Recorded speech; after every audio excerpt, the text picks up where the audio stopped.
ನಾನು ಮೊದಲು ಹಾವಿಡಿದಂತ ಅನುಭವ ನೆನಪಿರೋದು ನಾನು 4ನೇ ಕ್ಲಾಸಲ್ಲಿ ಇರುವಾಗ, ಅಂದ್ರೆ ನನಗೆ 10 ವರ್ಷ 11 ವರ್ಷ ಪ್ರಾಯವಾಗ.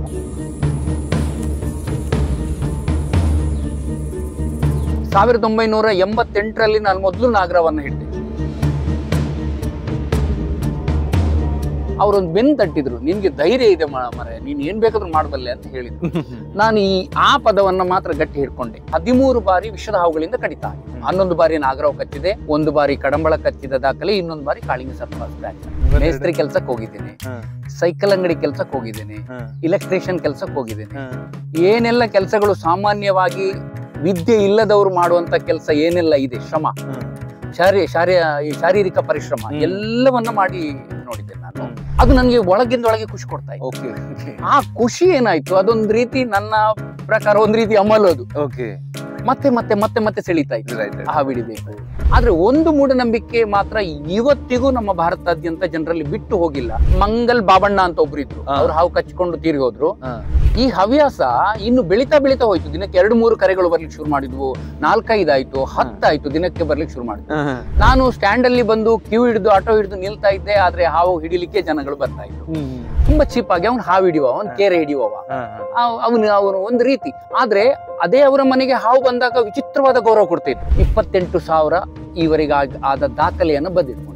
ಪ್ರತಿ ಮನೆಯಲ್ಲಿ ಹಾವು ಹಿಡಿದದ್ದು, ಆ ಅಡ್ರೆಸ್, ಆ ತಾರೀಕು, ಸಮಯ ಎಲ್ಲವನ್ನ ನಾನು ಬರೆದಿಟ್ಕೊಂಡು ಅಭ್ಯಾಸ ಮಾಡಿದ್ದೇನೆ. ಒಟ್ಟು 28,000 ಹಾವುಗಳನ್ನು ಹಿಡಿದ ದಾಖಲೆ ನನ್ನ ಹತ್ರ. ಓಮ್ನಿಯಲ್ಲಿ ಕೂತ್ಕೊಂಡು ಗಾಡಿ ಸ್ಟಾರ್ಟ್ ಮಾಡಿದೆ. ಒಂದ್ ಕಡೆಯಲ್ಲಿ ಭಯ ಆಗ್ತಾ ಇದೆ. ಪ್ರಥಮ ಚಿಕಿತ್ಸೆ ಮಾಡ್ಕೊಂಡೆ, ಕೆಲವು ಕಟ್ಟುಗಳನ್ನ ಹಾಕೋ ಕ್ರಮದಲ್ಲಿ ಮಾಡ್ಕೊಂಡೆ. ನನಗಿಂತ ಆ ಮನೆಯವರು ಸಿಕ್ಕಾಪಟ್ಟೆ ಭಯ ಬಿದ್ದುಬಿಟ್ಟು.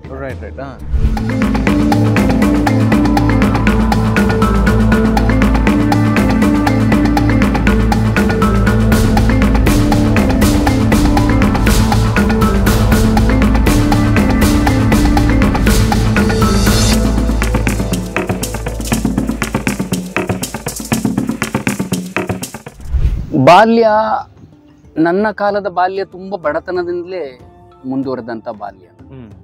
ಆದ್ರೆ ಬಹುತೇಕ ನನ್ನ ವಯಸ್ಸಿನ ಹುಡುಗರನ್ನ ಆ ಕಾಲದಲ್ಲಿ ನಾನು ಕಂಡಿದ್ದೇನೆ. ಅವರ ಬಾಲ್ಯಕ್ಕೂ ನನ್ನ ಬಾಲ್ಯಕ್ಕೂ ಬಹಳ ವ್ಯತ್ಯಾಸವನ್ನು ಕೂಡ ನಾನು ಗಮನಿಸಿದ್ದೇನೆ.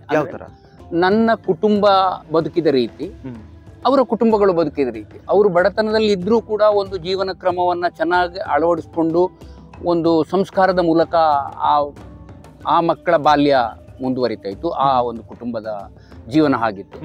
ಆದರೆ ನನ್ನ ಕುಟುಂಬದ ವ್ಯವಸ್ಥೆ ಒಂದು ರೀತಿಯಲ್ಲಿ ಏನು ಹೇಳ್ತಾರೆ, ಒಂದು ರೀತಿ ಕೇಳೋರಿಲ್ಲದ ರೀತಿಯಲ್ಲಿ ನಡೀತಾ ಇತ್ತು. ಹಾಗಾಗಿ ನಮಗೆ ನಮ್ಮ ಬಾಲ್ಯದ ನಿಜವಾದ ಏನು ಒಂದು ಸುಂದರ ಅನುಭವಗಳು ಆಗಬೇಕಿತ್ತು, ಆ ಕಾಲದಲ್ಲಿ ನಮ್ಗೆ ಆಗಿಲ್ಲ.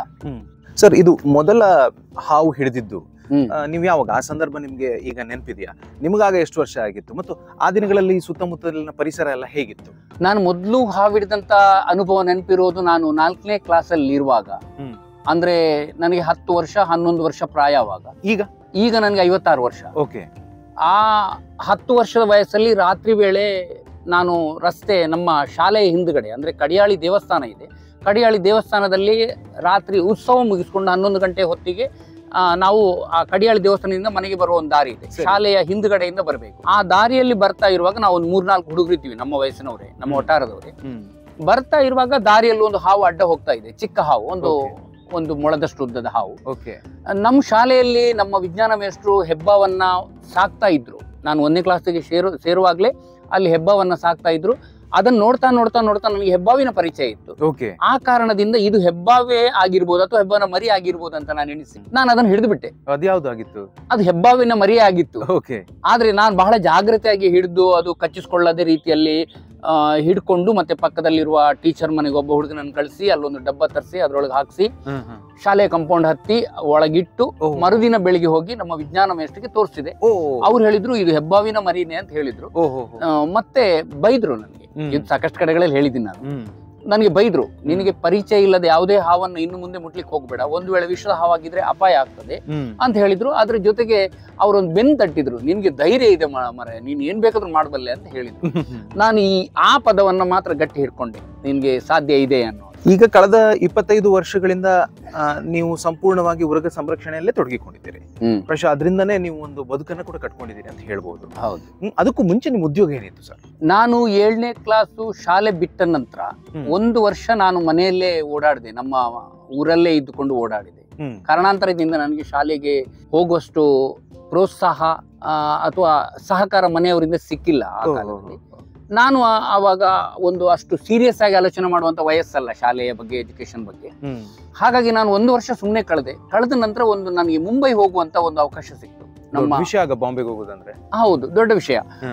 ಪಕ್ಕದ ಮನೆಯವರು ಅಂದ್ರೆ ಅವಾಗೆಲ್ಲ ಈ ಬಾಂಬೆಗೆ ಹೋದವರು ತುಂಬಾ ಶ್ರೀಮಂತರಾಗಿ ಹಿಂದೆ ಬರ್ತಾ ಇದ್ರು. ಸರಿ ಸರಿ. ಈ ಬಡವರೆಲ್ಲ ಆದಷ್ಟು ಅಲ್ಲಿ ಮುಂಬೈ ಹೋದ್ರೆ ಶ್ರೀಮಂತರಾಗಿ ಬರ್ತಾರೆ ಅನ್ನೋದು ನಮ್ಮ ಮನೆಯವರಿಗೆ ಒಂದು ಭಾವನೆ ಇತ್ತು. ನಾನು ಮುಖ್ಯವಾಗಿ ನನ್ನ ಅಜ್ಜಿಗೆ ಆ ಭಾವನೆ ಇತ್ತು. ಮತ್ತೆ ನನಗೂ ತುಡಿತಾ ಇತ್ತು, ಈ ಊರಲ್ಲಿ ಏನು ನಾನು ಸುಮ್ಮನೆ ಖಾಲಿ ಇದ್ದೇನೆ, 1 ವರ್ಷದಿಂದ ಖಾಲಿ ಇದ್ದೇನೆ, ಎಜುಕೇಶನ್ ಕೂಡ ನಾನು ಮಾಡಿಲ್ಲ, ಏನೋ ಒಂದು ಬೋರ್ ಅಂತ ಅನಿಸ್ತಾ ಇತ್ತು. ಅದಕ್ಕೆ ಸಹಕಾರ ಕೂಡ ಇಲ್ಲ ನನ್ನ ಕುಟುಂಬ, ನನ್ನ ತಾಯಿ ತಂದೆಯಿಂದ ಒಳ್ಳೆಯ ರೀತಿಯ ನನಗೆ ಏನು ಇದಾಗಿಲ್ಲ.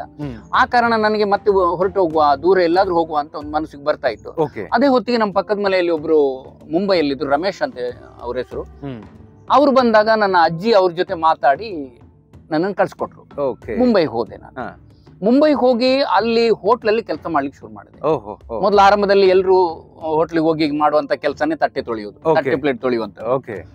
ಅದು 1-2 ವರ್ಷ ನಾನು ಅದನ್ನು 1 ವರ್ಷನೇನೋ ತಟ್ಟೆ ತೊಳೆಯುವಂತದ್ದು ಮಾಡಿದೆ, ಅಲ್ಲಿ ಕೆಲಸ ಮಾಡಿದೆ. ಆ ನಂತರ ಅಲ್ಲಿಯೇ ಸ್ವಲ್ಪ ಏನಾಯ್ತು, ನಾನು ಅಲ್ಲಿ ಒಂದು ಹೈಸ್ಕೂಲ್ ಶಿಕ್ಷಣಕ್ಕೆ ಸೇರ್ಕೊಂಡೆ, ಬಾಂಬೆ ಫೋರ್ಟ್ ಹೈಸ್ಕೂಲ್ ಅಂತೇಳಿ. ರಾತ್ರಿ ಶಾಲೆಗೆ ಸೇರಿಸ್ಕೊಂಡೆ.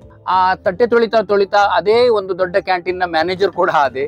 ಮ್ಯಾನೇಜರ್ ಆಗ್ತಾ ನಾನು ಹೈಸ್ಕೂಲ್ ಶಿಕ್ಷಣ ಕೂಡ ರಾತ್ರಿ ಶಾಲೆಯಲ್ಲಿ ಮುಂಬೈಯಲ್ಲಿ ಓದ್ತಾ ಇದ್ದೆ. ಆ ನಂತರ ಅಲ್ಲಿ ಶಿಕ್ಷಣ ಮುಗ್ದ ನಂತರ, ಅಂದ್ರೆ ಪೂರ್ತಿ ನಾನು SLC ಅಲ್ಲಿ ಮಾಡ್ಲಿಕ್ಕೆ ಆಗ್ಲಿಲ್ಲ. ಆ ಹೊತ್ತಲ್ಲಿ ನನ್ನ ಅಜ್ಜಿ ತೀರಿಕೊಂಡ್ರು. ಆ ತೀರಿಕೊಂಡ ಒಂದು ಇದಕ್ಕೆ ನಾನು ಊರಿಗೆ ಬಂದೆ. ಯಾಕಂದ್ರೆ ನನಗೆ ತಾಯಿಗಿಂತಲೂ ಬಹಳ ತುಂಬಾ ನನ್ನ ಹತ್ರದ ಜೀವ ಅಂದ್ರೆ ನನ್ನ ಅಜ್ಜಿ ಆಗಿದ್ರು. ಸರಿ. ಹಾಗಾಗಿ ಊರಿಗೆ ಬಂದೆ. ಊರಿಗೆ ಬಂದ ನಂತರ ನನ್ನ ತಂಗಿ ಇದ್ಲು, ತಮ್ಮ ಇದ್ದ. ಅವರದ್ದು ಒಂದೇ ಒತ್ತಾಯ ಇತ್ತು, ನೀನು ಇನ್ನು ಹೋಗುದು ಬೇಡ ಮುಂಬೈಗೆ, ನೀನು ಇಲ್ಲಿ ಏನಾದ್ರು ಮಾಡ್ಕೊಂಡಿರು, ನಮ್ಗೆ ಯಾರು ಇಲ್ಲ ಇಲ್ಲಿ. ಮತ್ತೆ ನನಗೂ ಹಾಗೆ ಅನಿಸ್ತು, ಅವ್ರ ಜೊತೆ ನಾನು ಇರ್ಬೇಕು, ಇನ್ನು ನನ್ನ ಜವಾಬ್ದಾರಿ ಇದೆ ಅಂತ ಅನಿಸಿದ ನಂತರ ನಾನು ಊರಲ್ಲಿ ಕೆಲಸ ಶುರು ಮಾಡಿದೆ. ಇವರೆಲ್ಲ ಹೇಳಿದ್ರು ಅಂತ ನೀವು ಬಾಂಬೆಗೆ ಹೋಗ್ಲಿಲ್ಲ ವಾಪಸ್? ಸೊ ಹಾಗೆ ಊರಲ್ಲೇ ಇದ್ರೆ ಏನು ಉದ್ಯೋಗ ಮಾಡ್ತಾ ಇದ್ರಿ? ಇಲ್ಲಿ ಬಂದ ನಂತರ ಬಹುಶಃ ಅದು ಲೆಕ್ಕಕ್ಕೆ ಸಿಗ್ಲಿಕ್ಕಿಲ್ಲ, ಅಷ್ಟು ಉದ್ಯೋಗಗಳನ್ನ ಮಾಡಿದ್ದೇನೆ ನಾನು. ಮೇಸ್ತ್ರಿ ಕೆಲ್ಸಕ್ಕೆ ಹೋಗಿದ್ದೇನೆ, ಸೈಕಲ್ ಅಂಗಡಿ ಕೆಲ್ಸಕ್ಕೆ ಹೋಗಿದ್ದೇನೆ, ಇಲೆಕ್ಟ್ರಿಷಿಯನ್ ಕೆಲ್ಸಕ್ಕೆ ಹೋಗಿದ್ದೇನೆ. ಏನೆಲ್ಲ ಕೆಲಸಗಳು ಸಾಮಾನ್ಯವಾಗಿ ವಿದ್ಯೆ ಇಲ್ಲದವರು ಮಾಡುವಂತ ಕೆಲಸ ಏನೆಲ್ಲ ಇದೆ, ಶ್ರಮ, ಶಾರೀರಿಕ ಪರಿಶ್ರಮ ಎಲ್ಲವನ್ನ ಮಾಡಿ ನೋಡಿದ್ದೇನೆ ನಾನು. ಯಾವುದು ನನಗೆ ಅಷ್ಟು ಖುಷಿ ಕೊಡ್ಲಿಲ್ಲ ಮತ್ತು ನನಗೆ ಹಿಡಿಸ್ಲಿಲ್ಲ. ಸರಿ. ಹಾಗಾಗಿ ನಾನು ಕೊನೆಯ ಹಂತಕ್ಕೆ ನಾನು ಆಟೋ ರಿಕ್ಷಾ ಚಾಲನೆ ಮಾಡೋದನ್ನ ಕಲ್ತ್ಕೊಂಡೆ. ಲ್ಯಾಂಬಿ ರಿಕ್ಷಾ 87-85 ಇರ್ಬೇಕು. ರಿಕ್ಷಾ ಓಡಿಸ್ಲಿಕ್ಕೆ ಶುರು ಮಾಡಿದೆ. ಅಲ್ಲಿಂದ ನನ್ನ ಬದುಕು ಬದಲಾಯಿತು. ರಿಕ್ಷಾ ಓಡಿಸ್ತಾ ಇದ್ದ ಸಂದರ್ಭದಲ್ಲಿ ಬರೇ ರಿಕ್ಷಾ, ಈಗ ನಾನು ಹೇಳ್ಬೇಕಾದ್ರೆ ರಿಕ್ಷಾದಲ್ಲಿ ದುಡಿತಾ ಇದ್ದೆ. ಬೆಳಿಗ್ಗೆ ಒಂದು 8 ಗಂಟೆಯಿಂದ ನಾನು ರಾತ್ರಿ 9 ಗಂಟೆಯವರೆಗೆ ರಿಕ್ಷಾದಲ್ಲಿ ದುಡಿತಾ ಇದ್ದೆ. ಆವಾಗಿನ ಕಾಲದ ಬಾಡಿಗೆ ಕಡಿಮೆ ಇತ್ತು, ಸ್ವಂತ ಆಟೋ ಇರ್ಲಿಲ್ಲ. ಇನ್ನೊಬ್ರ ಆಟೋವನ್ನ ತಂದು ಬಾಡಿಗೆ ಮಾಡಿ ಮತ್ತೆ ಅವ್ರಿಗೆ ಇಂತಿಷ್ಟು ದಿನಕ್ಕೆ ಕೊಡ್ಬೇಕಂತ ಒಂದು ನಿಯಮ ಇತ್ತು. 15 ರೂಪಾಯಿ ಇತ್ತು, ದಿನಕ್ಕೆ 30 ರೂಪಾಯಿಗೆ ಬಂತು. ಹೀಗೆ ನಾನು ಬೇರೊಬ್ಬರ ಆಟೋದಲ್ಲಿ ದುಡಿದು ಸಂಪಾದನೆ ಮಾಡಿ ನಾನು ಮನೆಗೆ ಬರ್ತಾ ಇದ್ದೆ. ಹಾಗೆ ಮಾಡ್ತಾ ನನಗೆ ಅದು ಉದ್ಯೋಗ, ಅದರಲ್ಲಿ ಬರುವಂತ ಸಂಪಾದನೆ ಕಡಿಮೆ ಆಗ್ತಾ ಇದ್ದುದ್ರಿಂದ ನಾನು ಬೆಳಿಗ್ಗೆ ಪೇಪರ್ ಲೈನ್ ಕೂಡ ಮಾಡ್ತಾ ಇದ್ದೆ. ಬೆಳಿಗ್ಗೆ ಬೇಗ 4:15 ಎದ್ದು ಉಡುಪಿ ಅಂಬಲ್ಪಾಡಿ ಪರಿಸರಕ್ಕೆ ನಾನು ಕೆಲವು ವರ್ಷ ಪೇಪರ್ ಹಾಕಿಸ್ತಾ ಇದ್ದೆ ಮನೆಗೆ. ಬೆಳಿಗ್ಗೆ ದುಡಿದ ನಂತರ ಮತ್ತೆ ಹಗಲಲ್ಲಿ ರಿಕ್ಷಾ ಓಡಿಸ್ತಾ ಇದ್ದೆ. ಆದ್ರೂ ಏನೋ ಒಂದು ತೃಪ್ತಿ ಇಲ್ಲ, ಏನೋ ಒಂದು ಎಲ್ಲರ ತರ ರುಟೀನ್ ಆಗಿದೆ ಜೀವನ, ಏನೋ ಒಂದು ಹೊಸತನ ಇಲ್ಲ ನನ್ಗೆ. ನನ್ನ ಒಳಗೆ ಏನೋ ಒಂದು ಇದೆ, ಅದನ್ನ ಏನೋ ಒಂದು ಪ್ರತಿಭೆನೋ ಏನೋ ಒಂದು ಇದೆ, ತುಡಿತಾ ಇದೆ, ಅದನ್ನು ಸಮಾಜಕ್ಕೆ ತೋರಿಸ್ಕೊಳ್ಬೇಕನ್ನೋ ಒಂದು ಏನೋ ಒಂದು ಆಗ್ತಾ ಇತ್ತು ಒಳಗೆ. ಹಾಗಾಗಿ ಇದು ಯಾಂತ್ರಿಕ ಜೀವನ ಆಗಿತ್ತು, ದುಡಿಯೋದು ಮುಖ್ಯವಾಗಿ ಜೀವನೋಪಾಯಕ್ಕೆ. ಹಾಗೆ ಅದರ ಹಿಂದೆನೆ ಆಗ್ತಾ ಇತ್ತು. ಆದ್ರೆ ಅದೇ ಸಂದರ್ಭದಲ್ಲಿ ನನಗೆ ಹಾವಿಡಿಯುವಂತದ್ದು, ನಾನು ಆ ಆಸಕ್ತಿ ಬಹಳ ಬಾಲ್ಯದಲ್ಲೇ ಇತ್ತು ಅಂತ ನಾನು ಆಗ ಹೇಳಿದೆ. ಅದು ಒಮ್ಮೆ ಅದನ್ನ ಇದು ಮಾಡುವಂತ ಅವಕಾಶ ಬಂದ್ಬಿಡ್ತು ನನಗೆ. ರಿಕ್ಷಾದಲ್ಲಿ ದುಡಿತಾ ಇದ್ದ ಸಂದರ್ಭಕ್ಕಿಂತ ಮೊದಲೇ ಬಹುಶಃ ಈ ಹಾವಿಡಿಯುವಂತ 2ನೇ ಅವಕಾಶ ನನಗೆ ಬಂದದ್ದು 1988ರಲ್ಲಿ. ನಾನು ಮೊದಲು ನಾಗರವನ್ನ ಹಿಡಿದೆ. ಈ ವಿಚಾರವನ್ನು ನಾನು ಸಾಕಷ್ಟು ಕಡೆಗಳಲ್ಲಿ ಹಂಚಿಕೊಂಡಿದ್ದೇನೆ. ನಾನು ಅವಾಗ ಅದೇ ಬೇರೆ ಕೆಲಸಗಳನ್ನು ಮಾಡ್ತಾ ಇದ್ದೆ ಅಂತ ಹೇಳಿ. ಬೇರೆ ಕೆಲಸಗಳನ್ನು ಮಾಡ್ತಾ ಬಿಡುವಿರೋ ಸಮಯದಲ್ಲಿ ನಾನು ನನ್ನ ಒಂದು 5-6 ಜನ ಸ್ನೇಹಿತರ ಜೊತೆ ಒಂದು ನಮ್ಮ ದೊಡ್ಡಗುಡ್ಡೆ ಅಂತ ಊರು, ಅಲ್ಲಿ ನಾನು ಅಂಗಡಿ ಜಗಲಿಯಲ್ಲಿ ಕೂತ್ಕೊಂಡು ನಮ್ಮದೆಲ್ಲ ಪಂಚಾಯತ್ಗೆ ಇರ್ತಾ ಇತ್ತು. ನಾವು ಆ ಯುವಕರು ಆ ಸಂದರ್ಭದಲ್ಲಿ, ಆ ಕಾಲದಲ್ಲಿ ಆ ಸಮಯದಲ್ಲಿ ನಮ್ಮ ಪಕ್ಕದ ಮನೆಯಪ್ಪ ನಮ್ಮ ವಟಾರದ್ದೇ ಒಂದು, ಅವರೀಗ PP ಕಾಲೇಜ್ ಲೆಕ್ಚರರ್ ಆಗಿದ್ರು ಅವರು ತೀರ್ಕೊಂಡ್ರು ಇತ್ತೀಚೆಗೆ. ಅವರ ಮನೆಯೊಳಗೊಂದು ನಾಗರಾವ್ ಬಂದಿತ್ತು. ಒಂದು ವಾರದಿಂದ ಅವರಿಗೆ ತೊಂದರೆ ಕೊಡ್ತಾ ಇತ್ತಂತೆ ನಾಗರಾವ್. ಅವಾಗ ನಮ್ಮ ಊರಲ್ಲಿ ಹಾವಿಡಿಯೋರು ಯಾರಿಲ್ಲ. ಹಾಗಾಗಿ ಅವ್ರು ಏನ್ ಮಾಡಿದ್ರು, ತುಂಬಾ ಕಷ್ಟಪಟ್ಟು ಒಂದು ವಾರದಿಂದ ಮನೆಯೊಳಗೆ ಆಟದ ಮೇಲೆ ಎಲ್ಲೆಲ್ಲೋ ಇದ್ದಂತ ಹಾವನ್ನ ಒಂದ್ಸಲ ಅವರೇ ಧೈರ್ಯ ಮಾಡಿ ದೋಟಿಯ ಮೂಲಕ ಎತ್ತಿಕೊಂಡು, ಅವ್ರಿಗೆ ಅದ್ರ ಮೇಲೆ ತುಂಬಾ ಕೋಪ ಕೂಡ ಇತ್ತು. ಯಾಕಂದ್ರೆ ಅವ್ರಿಗೆ ಅದು ತುಂಬಾ ಅದು ಟಾರ್ಚರ್ ಮಾಡಿಲ್ಲ, ಆಹಾರ ಅನ್ವೇಷಣೆಗೆ ಒಳಗ್ ಬಂದಿದೆ. ಆದ್ರೆ ಅವ್ರ ಅಲ್ಲಿ ಏನಂದ್ರೆ ಮನೆಯೊಳಗೆ ವಿಷದ ಹಾವು ಇರೋದು ಭಯನೇ. ಸರಿ, ಅವ್ರ ಕೋಪದಲ್ಲಿ ದೋಟಿಯಲ್ಲಿ ಎತ್ತಿ ಎತ್ತಿ ರಸ್ತೆಗೆ ಹಾಕ್ತಾ ಇದ್ದಾರೆ. ಸರಿ ಸರಿ.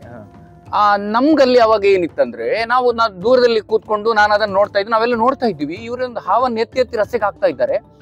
ನಮ್ಮಲ್ಲಿ ಒಂದು ಆಳವಾದ ಭಾವನೆ ಏನಿತ್ತಂದ್ರೆ, ನಾಗರ ಹಾವು ನಮ್ಗೆ ದೇವರು, ನಾಗ ಅನ್ನೋ ಒಂದು ದೈವಿಕ ಭಾವನೆ ನಮ್ಮೊಳಗಿತ್ತು. ಅಂದ್ರೆ ನಮ್ಮ ಮನೆಯವರು, ನಮ್ಮ ಅಜ್ಜಿ, ನಮ್ಮ ಕುಟುಂಬ ಅದನ್ನ ನಮ್ಮೊಳಗೆ ಇದು ಮಾಡಿತ್ತು.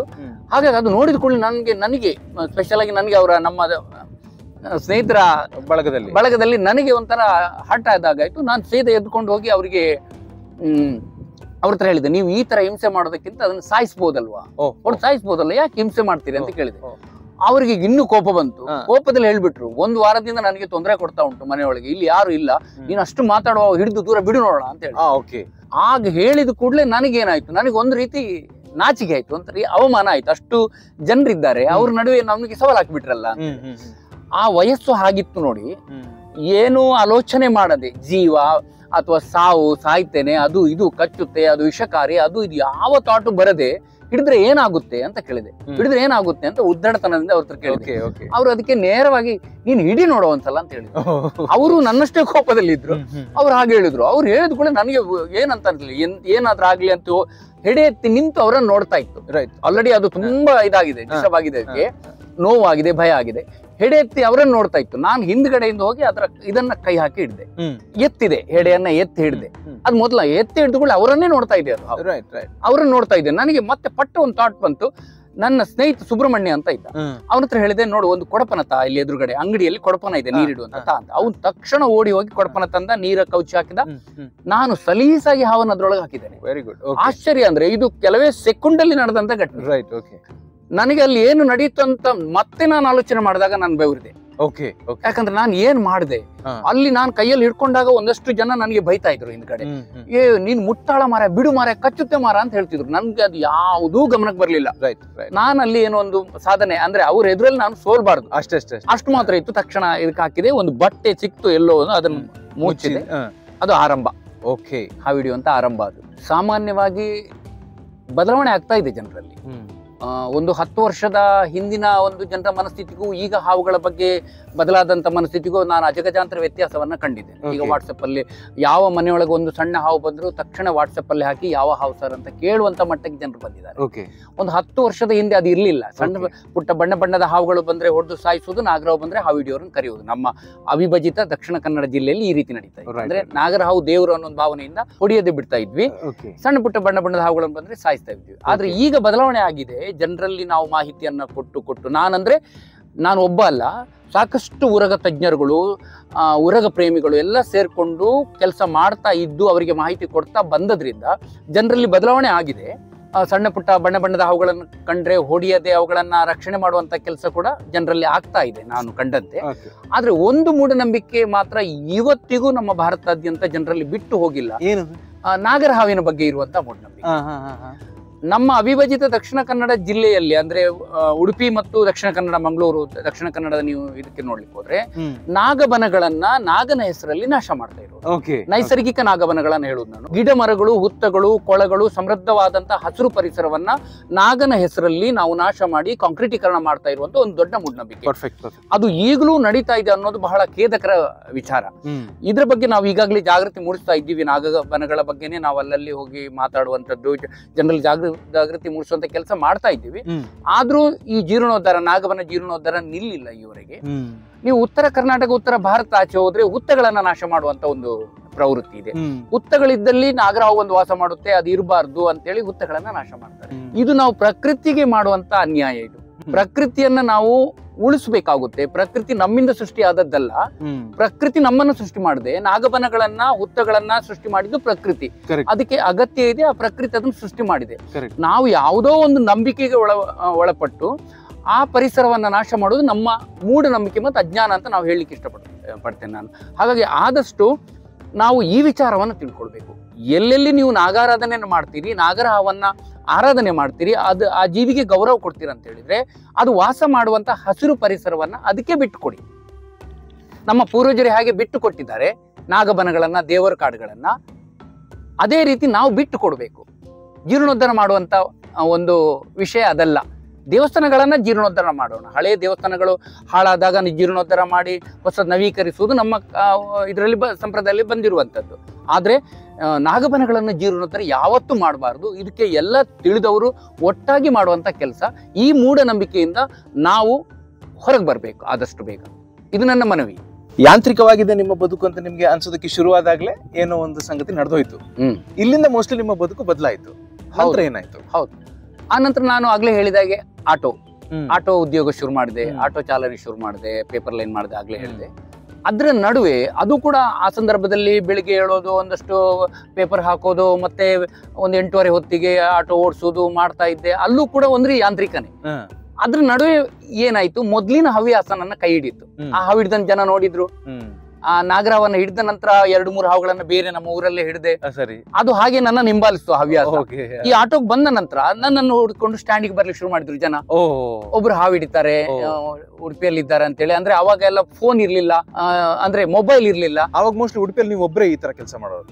ಇಲ್ಲ, ನನ್ಗಿಂತ ಹಿರಿಯರು ಒಂದಿಬ್ರು ಮಾಡ್ತಾ ಇದ್ರು. ಒಬ್ರು ಮಂಗಲ್ ಬಾಬಣ್ಣ ಅಂತ ಒಬ್ರು ಇದ್ರು, ಅವ್ರು ಹಾವು ಕಚ್ಕೊಂಡು ತೀರಿ ಹೋದ್ರು. ಇನ್ನೊಬ್ರು ಸಂಜೀವಣ್ಣ ಅಂತ ಇದ್ರು, ಅವರು ಕೂಡ ಡಯಾನದ ಹತ್ರ ಇದ್ರು. ಅವರು ಹಾವು ಹಿಡಿತಾ ಇದ್ರು. ಅಂದ್ರೆ ಅವಾಗೆಲ್ಲ ಹೀಗೆ ಅವರನ್ನು ಹುಡುಕಿಕೊಂಡು ಹೋಗಿ, ಈಗ ನನ್ನನ್ನು ಕೂಡ ಹುಡುಕಿಕೊಂಡು ಹೋಗಿ ಹುಡುಕಿಕೊಂಡು ಬಂದು ನನ್ನನ್ನ ಇದು ಮಾಡ್ಬೇಕಿತ್ತು. ಇದ್ರು. ಆದ್ರೆ ನಾನು ಹಿಡಿಯುವ ರೀತಿ ಅಂದ್ರೆ ಏನೋ ಒಂದು ಜನ ಬೇಕು, ಕಡಿಮೆ ಇತ್ತು. ಒಂದು ಉಡುಪಿಗೆ ಇಂತಿಷ್ಟು ಹಾವು ಹಿಡಿಯೋರು ಬೇಕು ಅಂತ ಇದ್ದಾಗ, ಆ ಸಂಖ್ಯೆಯಲ್ಲಿ ಇಲ್ಲದಿದ್ದಾಗ ಹುಡುಕಿಕೊಂಡು ಬರುವಂತದ್ದು ಸಾಮಾನ್ಯವಾಗಿತ್ತು. ಹಾಗೆ ನನ್ನ ಸ್ಟ್ಯಾಂಡಿಗೆ ಹುಡ್ಕೊಂಡು ಬರ್ಲಿಕ್ಕೆ ಶುರು ಮಾಡಿದೆ. ಇತ್ತು ನಾನು ಬಾಡಿಗೆನೂ ಮಾಡ್ತಾ ಇದ್ದೆ. ಜನ ಬಂದಾಗ, ಹಾವಿಡಿಲ್ ಬಂದಾಗ ನನ್ಗೆ ಭಯ ಇತ್ತು ನಂದು. ಯಾಕಂದ್ರೆ ಹಾವಿನ ಬಗ್ಗೆ ನನ್ಗೆ ಯಾವುದೇ ನಾಲೆಜ್ ಇರ್ಲಿಲ್ಲ. ಆರಂಭದಲ್ಲಿ ನಾನೊಂದು ಸ್ಪಿರಿಟ್ ಅಲ್ಲಿ, ಏನೋ ಒಂದು ಉತ್ಸಾಹದಲ್ಲಿ, ಭಂಡ ಧೈರ್ಯದಲ್ಲಿ ಹಾವನ್ನ ಹಿಡಿದೆ ಅನ್ನೊಂದು. ಆದ್ರೆ ನಂತರ ನನಗೆ ಹಾವಿಡಬೇಕಾದ್ರೆ ಅದೊಂದು ಹವ್ಯಾಸ ಅಂತ ಆಗ್ಬೇಕಾದ್ರೆ ನಾನು ಅದಕ್ಕೆ ಪ್ರಿಪೇರ್ ಆಗ್ಬೇಕಿತ್ತು.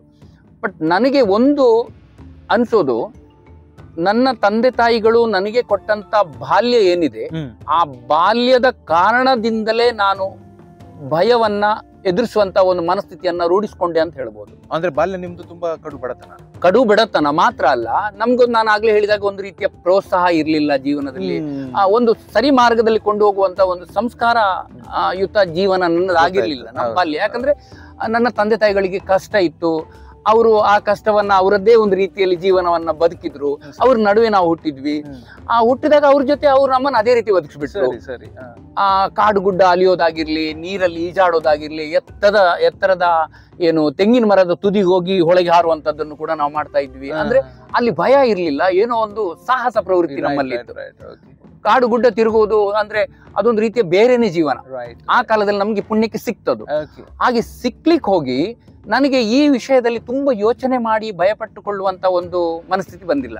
ಹಾವು ಹಿಡಿಯುವಾಗ ಅದೇನಾದ್ರೂ ಹೆಚ್ಚು ಕಡಿಮೆ ಆದ್ರೆ, ಹಾಗಾದ್ರೆ ಹೀಗಾದ್ರೆ. ಜನ ಒಟ್ಟಾರೆ ನನ್ನನ್ನ ಈ ಸಬ್ಜೆಕ್ಟ್ ಅಲ್ಲಿ ಗುರುತಿಸ್ತಾ ಇದ್ದಾರೆ, ನನ್ನನ್ನು ಅರಸ್ಕೊಂಡು ಬರ್ತಾ ಇದ್ದಾರೆ ಅಂತ ಹೇಳಿದ್ರೆ ನನಗೆ ಒಂದು ಗುರುತಿಸುವಿಕೆ ಸಿಕ್ತು ಮಾನಸಿಕವಾಗಿ. ಆ ಗುರುತಿಸುವಿಕೆ ಸಿಕ್ಕಿದಾಗ ನಾನು ಇದಕ್ಕೆ ತೋರಿಸ್ಕೊಂಡೆ, ಬೇರೆ ಏನು ಆಲೋಚನೆ ಮಾಡಲಿಲ್ಲ. ಇದರಲ್ಲಿ ಡೆತ್ ಇದೆ, ಇದು ಕಚ್ಚಿದ್ರೆ ಸಮಸ್ಯೆ ಆಗುತ್ತೆ, ಅಥವಾ ಇದು ನಾಗದೋಷ ಬರುತ್ತೆ. ನಮ್ಮಲ್ಲಿ ಆ ಕಾಲದಲ್ಲಿ ಇತ್ತು ನಾಗದೋಷ, ಅದನ್ನು ಮುಟ್ಟಬಾರ್ದು, ಅದನ್ನು ನೋಡಬಾರ್ದು, ಹಾಗೆ ಹೀಗೆ ತುಂಬಾ ಕಲ್ಪನೆಗಳು ನಮ್ಮ ಕುಟುಂಬದಿಂದ ಬಂದಿದ್ದು. ಬಟ್ ನನಗೆ ಅದು ಯಾವುದು ಅನ್ಸದೆ, ನನಗೆ ಜನ ಕಂಡು ಕೂಡಲೇ ಮತ್ತೆ ಒಂದು ಕುತೂಹಲ ಇತ್ತು ಒಳಗೆ. ಆ ಮನೆಗೆ ಹೋಗೋದು, ಆ ಹಾವನ್ನು ಹಿಡಿಯುವಾಗ ಆಗುವಂತ ಒಂದು ಅನುಭವ ಇದೆಯಲ್ಲ, ಒಂದು ಹಾವನ್ನ ಹಿಡಿಯುವಾಗ ಆಗ್ತಾ ಇದ್ದಂತ ಅನುಭವ ಒಂದು ಥಾಟ್ಲೆಸ್, ಅಂದ್ರೆ ಯಾವುದೇ ಯೋಚನಾ ರಹಿತ ಸ್ಥಿತಿ, ಏನೋ ಒಂದು ವಿಶೇಷವಾದ ಕೆಲಸ ಅಲ್ಲಿ ನಡೀತಾ ಇತ್ತು. ಅದು ನನಗೆ ಒಳಗಿಂದೊಳಗೆ ಖುಷಿ ಕೊಡ್ತಾ ಇತ್ತು. ಆ ಖುಷಿ ಏನಾಯ್ತು, ಅದೊಂದು ರೀತಿ ನನ್ನ ಪ್ರಕಾರ ಒಂದು ರೀತಿ ಅಮಲೋದು. ಮತ್ತೆ ಮತ್ತೆ ಮತ್ತೆ ಮತ್ತೆ ಸೆಳೀತಾ ಇತ್ತು. ಹಾವು ಹಿಡಿಬೇಕು, ಯಾರಾದ್ರೂ ಬಂದ್ರೆ ಅವರ ಭಯ ಆಗ್ತಾ ಇತ್ತು. ಅವ್ರು ಬಂದ ಕೂಡಲೇ ಒಂದು ಹಾವಿದೆ ಮಾರ ಅಂತ ಹೇಳಿದ್ರು ಒಮ್ಮೆ ಮೊದಲಿಗೆ ಎದೆ ಡವಡವ ಅಂತ ಇತ್ತು. ಆದ್ರೆ ಆ ಡವಡವ ಅನ್ನೋ ಒಂದು ಮನಸ್ಥಿತಿನ ಎಳೆದುಕೊಂಡು ಹೋಗ್ತಾ ಇತ್ತು. ಅವರನ್ನ ಆಟೋದಲ್ಲಿ ಕೂತ್ಕೊಳಿಸ್ತಾ ಇದ್ದೆ, ಅವರ ಮನೆಗೆ ಹೋಗ್ತಾ ಇದ್ದೆ. ಆ ಹಾವಿನ ಬಗ್ಗೆ ಚೂರು ಪರಿಚಯ ಇಲ್ಲ, ಯಾವ ಹಾವು ಮನೆಯೊಳಗಿದೆ. ಈಗ ಅಷ್ಟು ಹಾವುಗಳ ಪರಿಚಯ ನನಗಾಗಿದೆ, ಅವಾಗ ಯಾವ ಪರಿಚಯನೂ ಹಾವುಗಳ ಬಗ್ಗೆ ಇರಲಿಲ್ಲ. ಆದ್ರೆ ಹಾವು ಅನ್ನೋದು ಗೊತ್ತಿತ್ತು ಬಹಳ, ಅಂದ್ರೆ ಎಲ್ಲವೂ ನನ್ನ ದೃಷ್ಟಿಯಲ್ಲಿ ವಿಷಕಾರಿಗಳು, ಅಪಾಯಕಾರಿ ಹಾವುಗಳೇ ಅಂತ ಇದ್ದು. ಹಾಗಾಗಿ ಎಲ್ಲವನ್ನ ಬಹಳ ಜಾಗ್ರತೆ ಮಾಡ್ತಾ ಹಿಡಿತಿದ್ದೆ. ಅಂದ್ರೆ ವಿಷರಹಿತ ಹಾವುಗಳನ್ನು ಕೂಡ ಜಾಗ್ರತೆ ಮಾಡಿಯೇ ಹಿಡಿತಾ ಇದ್ದೆ. ಕಾಲಕ್ರಮೇಣ ಅದು ಅಭ್ಯಾಸ ಆಯ್ತು. ಇಲ್ಲಿ ಬಹಳ ಮುಖ್ಯವಾಗಿ ಆಗಿದ್ದು ಯಾವ ಹಾವುಗಳು ಏನೇನ್ ಹೆಸರೇನು ಅವುಗಳ ಗುರುತಿಸುವಿಕೆ. ಯಾಕಂದ್ರೆ ನಿಮ್ಗೂ ಅದ್ರ ನಾಲೆಜ್ ಬೇಕಿತ್ತು, ಅವರಿಗೂ ಹೇಳ್ಬೇಕಾಗಿರ್ತಿತ್ತು. ಹೌದು. ಸೊ ಇದನ್ನ ಈ ಗುರುತಿಸುವಿಕೆ ಹೇಗೆ ಸ್ಟಾರ್ಟ್ ಆಯ್ತು ಒಂದು, ಮತ್ತೆ ನೀವು ಬದುಕು ಕಟ್ಕೊಂಡ್ರಿ ಅಂತ ಹೇಳಿದ್ರಿ. ಹೌದು. ಈ ಬದುಕನ್ನು ಕಟ್ಕೊಳ್ಳುವಾಗ ಆರ್ಥಿಕವಾಗಿ ನಿಮ್ಗೆ ಇದ್ರಲ್ಲಿ ಹೇಗೆ ಸಹಾಯ ಆಗ್ತಾ ಇತ್ತು? ಹೌದು ಹೌದು ಹೌದು, ಇದು ಒಳ್ಳೆ ಪ್ರಶ್ನೆ. ಆರಂಭದಲ್ಲಿ ಎಲ್ಲ ಹಾವುಗಳನ್ನು ಹಿಡಿತಾ ಇದ್ದೆ. ನನ್ಗೆ ಯಾವ್ದು ವಿಷರಹಿತ ಯಾವ್ದು ವಿಷಕಾರಿ ಅಂತ ಗೊತ್ತಿರ್ಲಿಲ್ಲ. ಸರಿ. ಅದೇ ಸಂದರ್ಭದಲ್ಲಿ ನನ್ಗೆ ಏನಾಯ್ತಂದ್ರೆ, ನನಗೊಂದು ತುಡಿತಾ ಇತ್ತು. ತುಂಬಾ ಮನೆಗಳಿಗೆ ಹೋಗುವಾಗ ಒಂದು ಮನೆಯಲ್ಲಿ ನನ್ನನ್ನು ಕರಿತಾ ಇದ್ರು. ನಾನು ಅಲ್ಲಿ ಹೋಗುವಾಗ ಒಂದು ಹಾವನ್ನು ಹಿಡಿದು, ಅವ್ರು ಯಾರೋ ಒಬ್ರು ಹೊರಗಿನಿಂದ ಬಂದವರು ಅದಕ್ಕೆ ವಿಷದ ಹಾವಿನ ಹೆಸರು ಕೊಟ್ಟು ಅದನ್ನು ಸಾಯಿಸಿ ಸುಡ್ತಾ ಇದ್ರು ಅಥವಾ ಕೊಂದು ಹಾಕಿ ಹೋಗ್ತಾ ಇದ್ರು. ನಾನು ಅದನ್ನು ಹೋಗಿ ನೋಡಿ ನನಗೆ ತುಂಬಾ ಹಿಂಸೆ ಆಗ್ತಾ ಇತ್ತು. ಆದ್ರೆ ಅವರಿಗೆ ಇದು ಇಂಥದ್ದೇ ಹಾವು ಆ ಮನೆಯವರಿಗೆ ಅಂತ ತಿಳಿಸ್ಲಿಕ್ಕೆ ನನ್ನ ಹತ್ರ ನಾಲೆಜ್ ಇರ್ಲಿಲ್ಲ, ಹಾವಿನ ಬಗ್ಗೆ ಪರಿಚಯ ಇರಲಿಲ್ಲ. ಅದೇ ಸಂದರ್ಭ ನನ್ನಲ್ಲಿ ಆ ಹಾವುಗಳ ಬಗ್ಗೆ ತಿಳ್ಕೊಳ್ಬೇಕು. ಇದು ಎಂತ ಜಾತಿಯ ಹಾವುಗಳು, ನಮ್ಮ ಸುತ್ತಮುತ್ತ ಯಾವ ಜಾತಿಯ ಎಷ್ಟು ಪ್ರಭೇದದ ಹಾವುಗಳಿವೆ ಎಲ್ಲವನ್ನು ತಿಳ್ಕೊಳ್ಬೇಕನ್ನೋ ಒಂದು ತುಡಿತ ಬಂದ ಕೂಡಲೇ ನನಗೆ ಅದೇ ಸಂದರ್ಭದಲ್ಲಿ ಬಲರಾಮ್ ಭಟ್ ಅಂತ ಒಬ್ರು ಹಿರಿಯ ಸ್ನೇಹಿತರು ನನಗೆ ಪರಿಚಯ ಆದ್ರು. ಅವ್ರು ನನಗೆ ಒಂದು ಪುಸ್ತಕವನ್ನ, ಕನ್ನಡ ಪುಸ್ತಕವನ್ನ ಕೊಟ್ಟರು. ಆ ಕನ್ನಡ ಪುಸ್ತಕದಲ್ಲಿ ನಾನು ಹಾವುಗಳ ಮಾಹಿತಿಯನ್ನು ಓದಿದ ನಂತರ ಆ ಫೋಟೋಗ್ರಾಫ್ಸ್ ಅನ್ನೆಲ್ಲ ನೋಡ್ತಾ ನಾನು ಇಷ್ಟರವರೆಗೆ ಹಿಡಿದಂತ ಹಾವುಗಳ ನೆನಪು ಮಾಡ್ಕೊಂಡೆ. ಮತ್ತೆ ಮುಂದಕ್ಕೆ ಎಷ್ಟು ಹಾವುಗಳನ್ನು ಹಿಡಿದೆ ಆ ಫೋಟೋಗ್ರಾಫಿ ನಂತರ ಅದರಲ್ಲಿ ಗುರುತಿಗೆ ಶುರು ಮಾಡಿದೆ. ಅಲ್ಲಿಂದ ನನಗೆ ಹಾವುಗಳ ಪರಿಚಯ ಸ್ವಲ್ಪ ಆಗ್ಲಿಕ್ಕೆ ಶುರು ಆಯ್ತು. ಮತ್ತೆ ಕ್ರಮೇಣ ಮುಂದಕ್ಕೆ ಹೋಯ್ತು. ಬೇರೆ ಬೇರೆ ಪುಸ್ತಕಗಳು ಸಿಕ್ಕಿದ್ವು, ಇಂಗ್ಲಿಷ್ ಪುಸ್ತಕಗಳು ಸಿಕ್ಕಿದ್ವು, 5-6 ಪುಸ್ತಕಗಳು ಸಿಕ್ಕಿದ್ವು. ಅದರಿಂದ ಅಧ್ಯಯನ ಮಾಡಿದೆ. ಮತ್ತೆ ಹೆಚ್ಚಿನ ಫೋಟೋಗ್ರಾಫ್ಸ್ ಎಲ್ಲ ನೋಡ್ಕೊಂಡೆ ಹಾವುಗಳದ್ದು. ನನ್ನ ಸುತ್ತಮುತ್ತ ಇರುವಂತಹ ಹಾವುಗಳದ್ದು ಯಾವ್ದೆಲ್ಲ ಇವೆ ಅನ್ನೋದು ನನಗೆ ಗುರುತಿಲಿಕ್ಕೆ ಸುಲಭ ಆಯ್ತು.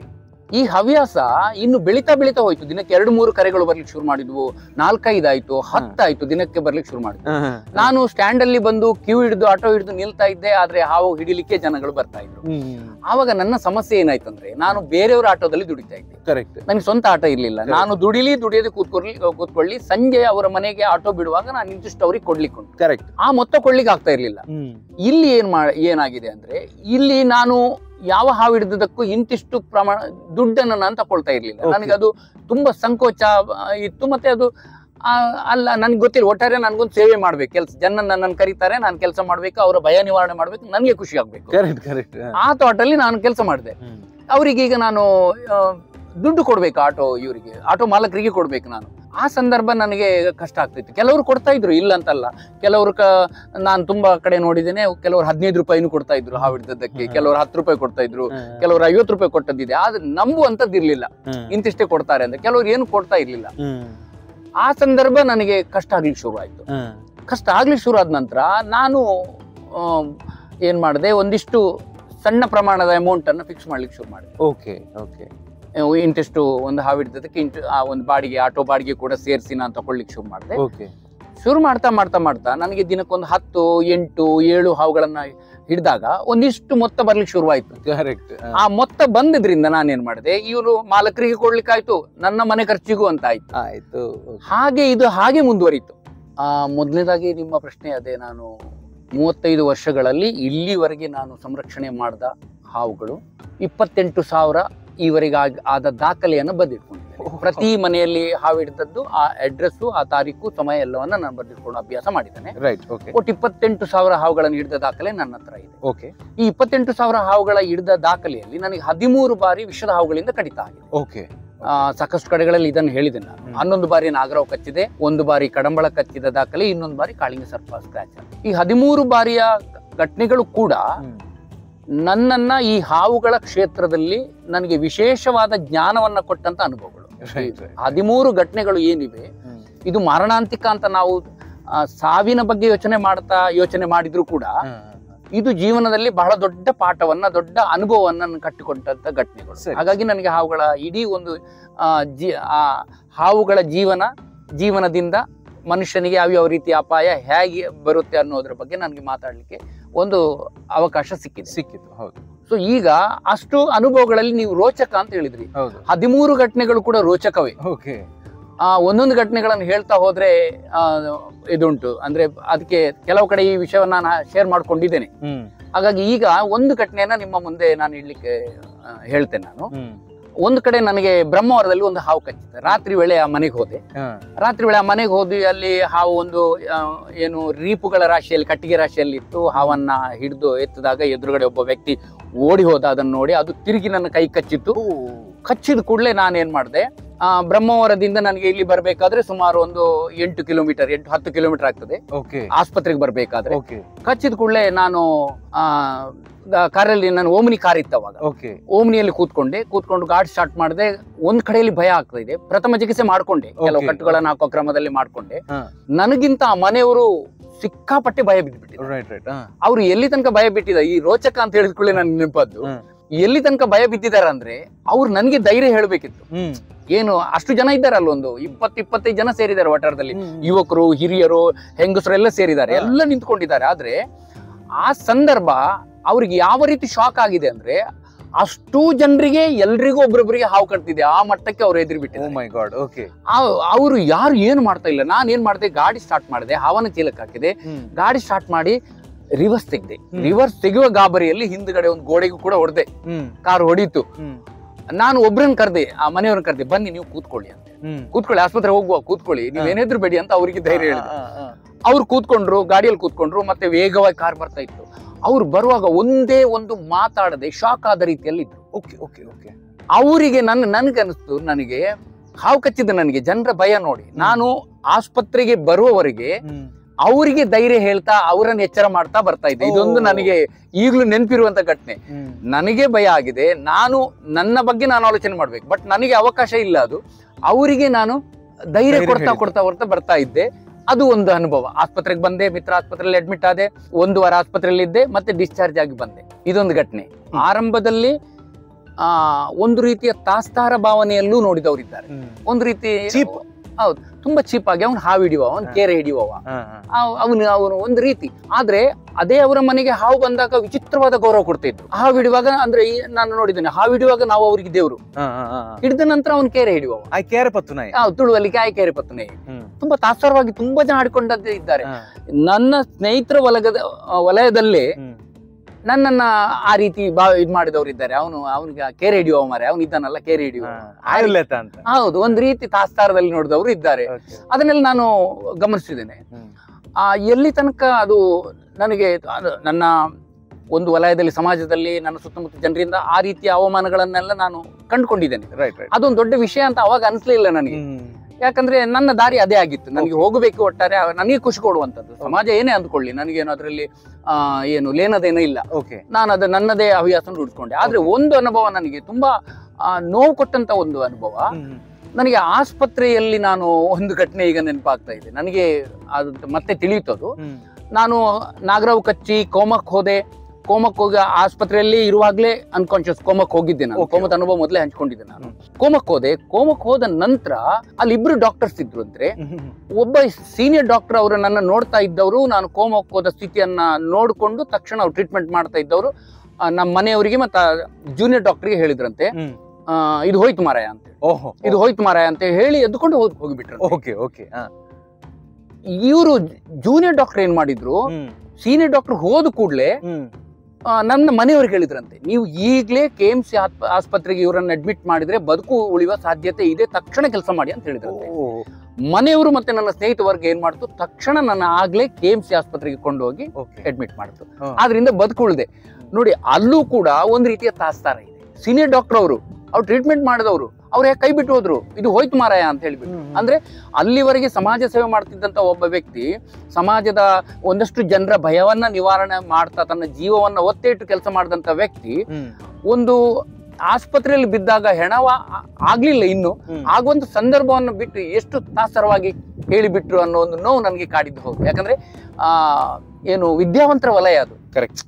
ಅವ್ರ ಈ ಜೂನಿಯರ್ ಡಾಕ್ಟರ್ ಅದೇ ನೋಡಿ, ತಕ್ಷಣಕ್ಕೆ ಜೂನಿಯರ್ ಡಾಕ್ಟರ್ ಹೇಳಿದ್ರು ಅಡ್ಮಿಟ್ ಮಾಡಿ ಅಂತ ಹೇಳಿ, ನನ್ನ ಪ್ರಾಣ ಉಳಿಸಿದ್ದವ್ರೆ ಅಂತ ಹೇಳ್ಬೋದು. ಇದೊಂದು ರೋಚಕ ಅನುಭವ ನಂದು.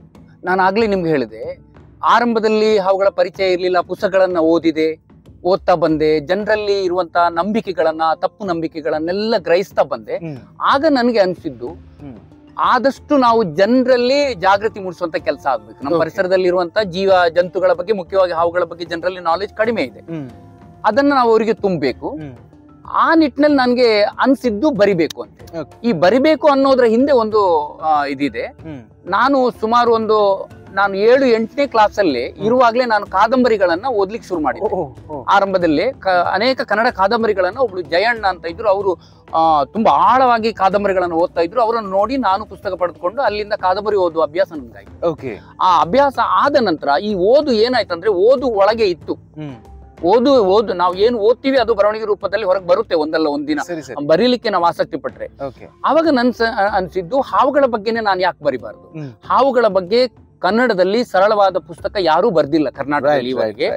ಒಂದು ಪುಸ್ತಕ ಇದೆ, ರೊಮುಲಸ್ ವಿಟ್ಟೇಕರ್ ಅವರು ಇಂಗ್ಲಿಷ್ ಅಲ್ಲಿ ಬರೆದಂತ ಪುಸ್ತಕವನ್ನ ಕನ್ನಡಕ್ಕೆ ನಿರಂಜನಾರಾಧ್ಯ ಅಂತ ಭಾರತದ ಹಾವುಗಳನ್ನು ತರ್ಜುಮೆ ಮಾಡಿದ್ದಾರೆ. ಅದನ್ನು ಹೊರತುಪಡಿಸಿದ್ರೆ ಸ್ವತಃ ಕನ್ನಡದಲ್ಲಿ ಬರೆದವರು ಲೇಖಕರು ಇಲ್ಲ. ನಾನೇನ್ ಮಾಡಿದೆ, ನನಗೆ ಅದು ಗೊತ್ತಿರ್ಲಿಲ್ಲ ಲೇಖಕರು ಇರ್ಲಿಲ್ಲ ಅಂತೇಳಿ. ನನಗೆ ಆ ಪುಸ್ತಕ ಬರಿಬೇಕಂತ ಅನ್ಸು. ನಾನು ಹಾವು ನಾವು ಅಂತ ಮೊದಲ ಪುಸ್ತಕ ಬರ್ದೆ. ನೆಕ್ಸ್ಟ್ ನಾನು ದೇವರ ಹಾವು ಅಂತ ಬರ್ದೆ. 3ನೇ ಪುಸ್ತಕ ನಾಗಬೀದಿಯೊಳಗಿಂದ. 4ನೇ ಪುಸ್ತಕ ಹುತ್ತದ ಸುತ್ತಮುತ್ತ. 5ನೇ ಪುಸ್ತಕ ಚಿಗುರಿ ಸತ್ಯಗಳು ಕಮರಿ ಸುದ್ದಿಗಳು ಅಂತ ಹೇಳಿ. ಆನಂತರ ನಾಗಬನ ಎಂಬ ಸ್ವರ್ಗೀಯ ತಾಣ, ಮತ್ತೆ ಒಂದು ಕಥಾ ಸಂಕಲನ, 2 ಕಾದಂಬರಿಗಳು, ವಿವರ್ಷ ಮತ್ತು ಆವರ್ತನ ಅಂತ ಕಾದಂಬರಿಗಳನ್ನು ಬರ್ದೆ. ಹೀಗೆ ಒಟ್ಟು 10 ಕೃತಿಗಳನ್ನ ನಾನು ಬರ್ದೆ. ಅದರಲ್ಲಿ ಕಾದಂಬರಿಗಳು ಒಂದು ಬೇರೆ ಮಾಧ್ಯಮದಲ್ಲಿ, ಒಂದು ವಿಷಯಾಂತರ ಕೂಡ ಇತ್ತು. ಒಂದು ವಿಷಯಾಂತರ. ಅದು ಆ ವಿಷಯಾಂತರ ಬರೆದದ್ದು ನನ್ನ ಬಗ್ಗೆನೇ ಜನ ಕೇಳುವಂತ 18 ಪ್ರಶ್ನೆಗಳನ್ನು ಇಟ್ಕೊಂಡು ಒಂದಷ್ಟು ನನ್ನ ಸಂಕ್ಷಿಪ್ತ ಜೀವನ ಚರಿತ್ರೆ ಅದು. ಅದನ್ನು ಬರ್ದೆ, ತುಂಬಾ ಫೇಮಸ್ ಆಯ್ತು. ನೀವು ಆಗ್ಲೇ ಹೇಳಿದಾಗ ಒಂದು ಪಠ್ಯ ಕೂಡ ಆಯ್ತು. ನನ್ನ ನಾಗಬೀದಿಯೊಳಗಿಂತ ಅಂತ ಒಂದು ಪುಸ್ತಕದಲ್ಲಿ ಇರುವಂತ ನಮ್ಮ ನಂಬಿಕೆ ನಾಗನಿಗೆ ವರವೇ ಶಾಪ ಅನ್ನೋ ಒಂದು ಲೇಖನ ಮಂಗಳೂರು ಯೂನಿವರ್ಸಿಟಿಯಲ್ಲಿ ಪಠ್ಯ ಕೂಡ ಆಯ್ತು 4 ವರ್ಷ ಮಕ್ಕಳಿಗೆ, ಫಸ್ಟ್ ಬಿಕಾಂ ಮಕ್ಕಳಿಗೆ. ಅದು ಒಂದು ನನಗೆ ಬಹಳ ಖುಷಿ ಕೊಟ್ಟಂತ ವಿಚಾರ. ಹೀಗೆ ಎಲ್ಲ ವಿಚಾರಗಳನ್ನು ಸಾಮಾನ್ಯವಾಗಿ ಭಾರತದಾದ್ಯಂತ, ಮುಖ್ಯವಾಗಿ ಅವಿಭಜಿತ ದಕ್ಷಿಣ ಕನ್ನಡ ಜಿಲ್ಲೆಯಾದ್ಯಂತ ಜನರಲ್ಲಿರುವಂತ ಹಾವುಗಳ ಬಗ್ಗೆ ಇರುವಂತ ನಂಬಿಕೆಗಳು, ತಪ್ಪು ನಂಬಿಕೆಗಳ ಬಗ್ಗೆ ವಿಷಯವನ್ನ ಶೇಖರಣೆ ಮಾಡಿಕೊಂಡು ಇಷ್ಟು ಪುಸ್ತಕಗಳನ್ನ ನಾನು ಬರ್ತಿದ್ದೇನೆ.